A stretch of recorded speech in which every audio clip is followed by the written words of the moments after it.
In my last presentation, we talked about how pointless it is for an agency to be distributing go bags or survival kits. And the reason being, that will only promote dependence instead of self-reliance.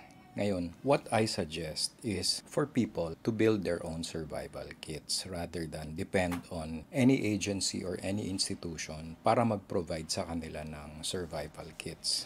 But before we talk about the survival kit or building a survival kit, let's define what is a survival kit or what's a survival kit for. Personally, ang tawag ko sa survival kit is a self-reliance kit. Kasi nga, etong kit or itong survival kit is something na kino-consider nating pantawid. Medyo walang kuryente, walang tubig, walang pagkain. Meron kang toolbox na maaring magamit to help sustain you until help arrives. So, ibig sabihin, ito yung gagamitin mo dun sa in-between, dun sa interim na wala pang tutulong sa'yo. Kaya natin tinatawag na self-reliance kit because you will have to be on your own. You will have to rely on yourself. So, pantawid. Now, one reason why I like building survival kits is because you can make it as big as you want or you can make as small of a survival kit as you want. Pwedeng isang napakalaking maleta or pwede rin namang ibulsa. So, maliit lang na container na pwede mong ibulsa na dala mo araw-araw. One problem with building a really large survival kit or go bag is your ability to carry that particular survival kit or go bag. Paano kung hindi ka naman ganun kalakas? Paano kung PWD ka? Paano mo bubuhatin yung isang 72-hour go bag na palaging binibenta sa TV. 72-hour go bag. Kaya mo ba siyang buhatin? Yun ang mahiwagang tanong. Let's look at history kung ano yung mga madalas na sakuna na pinagdadaanan natin. And there's basically two main disasters na dinadaanan natin. One is yung bagyo, another is yung lindol. Both of these disasters have similar effects. Nawawala ng kuryente, nawawala ng tubig, nawawala ang basic services, nagiging problema ang search and rescue, and yan yung mga kailangan nating itawid. So walang clean water, maaring walang communications, yung mga bagay na yon. So regardless whether it's a strong typhoon, a super typhoon, or a major earthquake, pareho lang ang epekto niyan. So now, what are the tools that we need for a basic survival kit? So anong mga pinaghahandaan natin? Maaring walang kuryente so hindi makapagluto. Walang tubig so kailangan natin mag-purify ng tubig or find a way to produce clean, potable water. Yan yung dalawang main concerns. Yung pagkain, madali lang naman solusyonan. But how you prepare your food kung wala kang tubig or wala kang pang-init, wala kang stove, wala kang kuryente. Yun ang medyo kailangan gawan ng paraan. So for me, the basic survival kit consists of three main components. One is a good cutting tool. Yan, hindi pwedeng mawala sa survival kit ko yan. Whether it's for my EDC or whether it's for my full-blown survival kit. Palagi akong merong knife. Next is a way to make a fire. I will show you kung ano yung mga tools na pwede natin gamitin for fire starting sa paggawa ng apoy. Yung mga pinakamadali at pinaka-available. Next is water purification. Ngayon, medyo i-reserve ko yung topic na yon sa next video natin. But basically, a good knife, a way to make a fire, and how to secure water. Yan yung tatlong main components ng isang survival kit. Now, take note na yung survival kit is pantawid lamang. Hindi yan for long-term sustainment. So, kung medyo ang iniisip nyo mala doomsday preppers, ibang usapan na yon. For now, ang pinag-uusapan lang natin is yung pantawid in the interim na wala pang dumarating na tulong, wala pang dumarating na relief goods. So now, para lang magkaroon kayo ng idea, I will share with you my smallest survival kit. Nakita nyo na to before, na ipakita ko na sa inyo before. Ganito lang siya kaliit. Pero hindi ko sinabi sa inyo or hindi ko pa naikwento yung philosophy behind this particular kit. Now, first thing you will notice is pwedeng ibulsa, pwedeng isaksak lang sa everyday bag ninyo. And as much as possible, yung mga components nitong survival kit na ito can go anywhere. Generally speaking, can go anywhere except sa airport kasi nga may mga items dito sa survival kit na hindi pinapayagan sa eroplano. But if you move around the city, okay lang naman. Hindi naman considered bawal yung mga items kung nandito-dito lang kayo sa city. So, let's start with the case. Yung case niya, originally, ang laman nito, flashlight. So, ito yung casing niya. After kung nakuha na yung flashlight, sabi ko, baka pwede pa akong paggamitan ito. It's plastic, so magaang. Pero hindi siya necessarily waterproof kasi may awang pa yung sides niya. Pero this small kit holds essentials for survival. At least dalawa dun sa binanggit kong 3 fundamentals nandito sa survival kit na ito. Let's open up this kit and isa-isahin natin yung mga nilalaman niya. And first item is a lighter. Sabi nga natin, a way to start a fire. And the easiest way to start a fire is gamit ang lighter. Ito na siguro yung pinakamabilis na fire starter na makikita ninyo. And as you can see, simpleng lighter lang siya. Pwedeng mabili sa tindahan, pwedeng mabili sa grocery. It's nothing special, nothing fancy. Next item, basically, nakuha ko lang sa isang pakete ng MRE. And this is a roll of tissue paper ng mga sundalo. Medyo manipis siya. Pwede sigurong gamitin pang tissue, pero alam nyo naman ng mga Pilipino. So instead na tissue, ang isang purpose na naiisip ko dito is sa fire starting pa rin. Dahil nga napaka-importante na merong fire kasi nga pampakulo ng tubig natin yan, pang-init ng pagkain or pangluto. So, napaka-importante ng fire kaya may mga components dito sa kit na ito na specifically for making fire. Isa na yan yung tissue. So, in no particular order ito kung paano lang siya naka-arrange dito sa kit na to kasi merong salansan talaga ito. May specific na salansan eh. So, anyway, sinulid. Itong sinulid na to yung ginagamit sa mga bag. Maraming gamit ang tali eh. Hindi mo pwedeng lambitinan tong ganito kalit na sinulid pero pwede na siyang pang setup ng tarp or whatever use na pwede mong paggamitan ng tali. And there's about 30 feet ng sinulid dito sa rolyo na ito.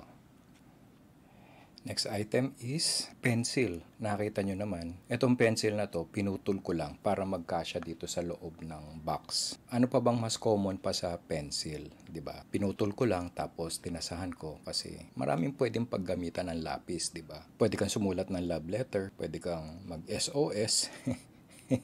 Wala na yata marunong magsulat ngayon.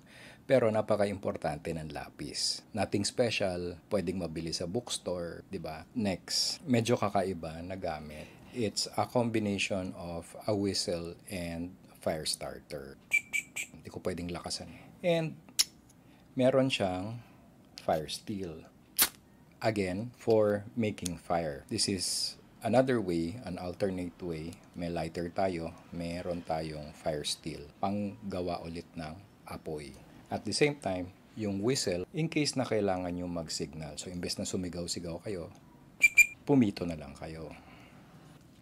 Next item in the kit is a small button compass. Pero, syempre, you have to know how to use a compass. Depende na lang din yan kung saan kayo pupunta. Kailangan alam nyo kung aling direction kayo pupunta at kung paano makarating dun sa pupuntahan ninyo. Medyo advanced na yung skill para gumamit ng compass as direction finding. And in the first place, bakit nyo kailangan ng direksyon? Saan kayo pupunta? But since I know how to use a map and compass, meron akong compass dito sa kit na to. Ito, these are fire extenders. And actually, bulak lang siya. So, ang kailangan dito is bulak, straw, and petroleum jelly. So, ang ginawa ko lang dito is yung bulak, binabad ko sa petroleum jelly, sinaksak ko dito sa straw, tapos inipit ko at pinainitan. So, sinunog ko ng lighter yung magkabilang dulo para maging compressed na ganito. And ang purpose niya is, again, for making fire. So, parang fire extender siya. Since flammable ang petroleum jelly, meron akong konti dito na pag tinamaan siya ng fire starter, mas tatagal ng konti yung apoy niya. So next, one of the main components of a survival kit is a good cutting tool or a knife. And in this kit, a surgical blade. Kaya ako pinili ang surgical blade is simply because kakasya siya dito sa kit na ito. And ang importante dito is meron kang pang-cut ng kahit ano.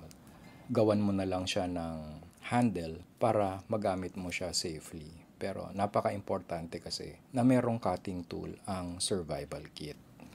As a secondary cutting tool, meron din akong ceramic blade and can opener. Although, hindi ko na rin masyadong nakikita yung use ng can opener sa panahon ngayon dahil karamihan ng mga dilata natin ay easy open can. So, hindi na masyadong relevant ngayon ang isang mini can opener. Kung bubuo kayo ng kit, hindi naman siya ganun ka-importante. Marami nga dyan magaling magbukas ng lata gamit ang kutsilyo lang. So, suturing needle. So, ito galing to sa surgical kit. Nakita ko lang sa bodega. Naisip ko, baka kailanganin ko ng karayom tsaka sinulid. So, meron ako. Diba? Next is kapirasong glue stick. Maganda siyang gamitin pandikit. I-combine nyo dun sa lighter, painitan nyo ng lighter. Meron na kayong pandikit ng kahit ano. So, for whatever purpose na pwedeng gamitan ng pandikit, at least meron kayong hot glue. Kaya siya nandyan. Some of the last few items in this kit, magnifier, so flat magnifier. Parang credit card lang yung size niya, pero kung makikita nyo, magnifier siya. And ang purpose nito, again, pwede nyo siyang gamitin to make fire. Yung ginagamit natin, magnifying glass, tatapat mo lang sa araw. Assuming of course na hindi umuulan. So magagamit nyo to as a solar fire starting device. Ang maganda dito, wala siyang pagkaubos. For as long as hindi nawawala ito at hindi nawawala yung araw, meron kayong fire starting device. And lastly, this is just a simple directional card na ginagamit ko for the button compass. Napakaliit kasi ng button compass and hindi mo basically mapinpoint yung general direction. So I use this as a base plate para dun sa button compass natin. And as you can see, cardboard ito na galing sa isang packaging. Galing sa packaging tong cardboard na to. Kinat ko lang, tapos dinrawingan ko ng north, south, east, and west, and a directional arrow. My point being, most of these items, meron sa bahay, diba? Yung lighter, yung lapis, eto, diba? Packaging. So most of these items can be found at home. Hindi nyo kailangan ng specialty shop, except siguro ito, yung magnifier na pwede namang mabili online. But basically, most of the components that I showed you, yung bulak, yung petroleum jelly, yung straw, lahat yan, common items lang yung mga yan. Wala akong nilagay dito na mako-consider yung special item except yung surgical blade, which is mabibili naman sa drugstore. So, surgical blade lang siya. That's about it for this particular kit. Ang sinasabi ko ngang maganda nito is napakaliit lang niya, pwede mong ibulsa, pwede mong saksak sa bag, na hindi mo nararamdaman na meron kang dalang survival kit. Now, that's precisely the main reason kung bakit ko shinare unang-una yung maliit na survival kit lang. Kasi ang purpose ng survival kit is for emergencies, di ba? And hindi naman natin masabi kung kailan tatama ang isang sakuna. At the same time, pantawid lang muna siya. Hindi siya for long-term survival. Ibig sabihin, wag lang naabutan ka na walang-wala kang kahit anong tools. Importante, lagi mo siyang dala. Kapag kinailangan mo, nandun siya. Hindi kagaya ng bubuo ka ng napakalaking go bag or napakalaking survival kit. Iwan mo naman sa kotse, iwan mo naman sa bahay. Wala ring silbi. Pero something that can fit in your pocket or in your shoulder bag, lagi mong dala yan. Meron kang chance na magagamit mo siya. Hindi yung, shit, nakakalimutan ko sa bahay. Ay, naiwan ko sa kotse. Yung kotse inanod. Yan yung importance ng maliit lang na survival kit. Again, I will reiterate, most of the components of the kits are found items lang or repurposed items. Kung bibili nyo man sa tindahan, pwede sa sari-sari store, may mabibili na kayong bulak. Siguro may mabibili kayong petroleum jelly sa drugstore, suturing needle and surgical blade. So, hindi siya lalabas na napakamahal. At the same time, hindi rin siya napaka-high-tech or kailangan mo pang hanapin sa specialty store. Hindi siya ganon. With the exception of the compass siguro na mabibili mo lang sa mga outdoor shop. And the compass is not necessarily a vital item. So, kakailanganin mo lang yan kung medyo kailangan mo talagang lumikas at wala ng kalsada, kailangan mo mamundok. Yun yung silbi talaga ng compass. But otherwise, most of these components can be bought in a store, in a bookstore, sa hardware. Most of the components are available sa suking tindahan. So, madali lang talagang bumuo ng survival kit. For me kasi, yung pocket survival kit is in addition to items that I already have in my pockets or kagaya nga nito na meron akong, ideally gusto kong meron akong fixed blade na kasama nung survival kit. So I have the option to bring something like this in addition to the surgical blade tsaka yung mga maliliit na blades na nandun sa pocket survival kit ko. Another item na pwede nyong idagdag is a high visibility cloth. Kung gusto nyong ma-rescue, gusto nyong mahanap ng mga rescuer, magandang meron kayong high visibility cloth. Pwede naman itong kapirasong tela lang naman to na tinabasan ko eh. So it's nothing fancy. Importante lang, high visibility. So for signaling, napaka-importante ng ganito. So as you can see, napaka-simple lang naman ng point ko. Hindi ko kinikriticize yung mga nagdi-distribute. Ang sinasabi ko is, hindi siya magandang gawain. And what we want to do, what we all want to do is for people to be self-reliant, hindi dependent on an agency or a government agency. Kinakailangan kasi in a survival situation, meron kang capability na isalba yung sarili mo. Hindi yung, walang helicopter, walang Coast Guard, walang Red Cross na sasalba sa akin. Hindi pwedeng ganon. Kaya ka bumubuo ng survival kit, kaya ka self-reliant is you have the capability on your own to rescue yourself. Yun ang purpose natin kung bakit tayo bumubuo ng sarili nating first aid kit. Hindi yung magre-rely tayo sa isang ahensya, magre-rely tayo sa mga donation, handout. Hindi ganun. Kaya nga tayo self-reliant eh. Self-reliance ang pinopromote natin, hindi dependency. Yun lang naman ang point ko in criticizing the act of distributing go bags. And as you can see, madali lang bumuo ng survival kit. And it's actually fun. As a matter of fact, meron pa akong second kit na binubuo na just in case. Hindi pa solid yung components niya pero I'm building a second kit in addition to the first one. So, halos parehong size na mga box. Mas maliit lang ng konti ito. And I'm trying to figure out kung ano yung mga pwede ko pang ilagay sa kanya para maging survival kit. So, pareho ang size nila. Halos magkapareho yung size. But at the same time, pwede kong ikalat yung dalawang kits na yan. But definitely, on a daily basis, dala ko yung pocket survival kit ko. So, at all times, meron akong survival kit. In addition to my everyday carry system. So, meron na akong Swiss Army knife, meron akong flashlight. Pandagdag lang yung maliit na survival kit. So, I'm hoping that some of you will have an idea on how to build a good kit and start on your own. Hindi yung aasa pa kayo sa ibang tao. Let's face it, hindi lahat ng tao ay magiging handa or hindi lahat ng tao ay magiging interesado. But those of you who will be interested, sana bumuo rin kayo ng kits ninyo. And I hope that this particular presentation guides you in the right direction. Hopefully, ganahan din kayo. Makita nyo, okay pala yung ganon. Imbes na tatanggap lang kayo or hihingi lang kayo or bibili lang kayo ng survival kit, which is usually hindi naman angkop lahat ng components. Meron nga dyan bumuo na survival kit na may first aid items Tapos maganda lang for presentation pero in actual usage disaster yun. Huwag tayo maging ganon. A survival kit can be as simple as a small box na pwedeng ibulsa. You can build up from there. Pwede kayong gumawa ng mas elaborate na mas maraming items. That's up to you. Sinasabi ko lang, these things can be built with found items. Kung ano meron nyo sa bahay, punin nyo lang, di ba? And let's see what you can come up with. Yun ang diwa ng self-reliance.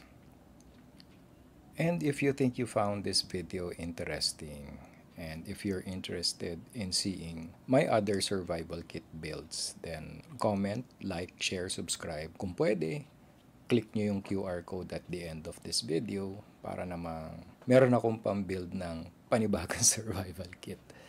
At any rate, I hope this video helps in your journey towards self-reliance. And as always, that's been the long and the short of it. This has been Abs Abando for Manila Sentinel. Raw, be self-reliant. Flyback 5100, maintain runway heading, climb 3,000 feet, runway 13, clear for immediate takeoff.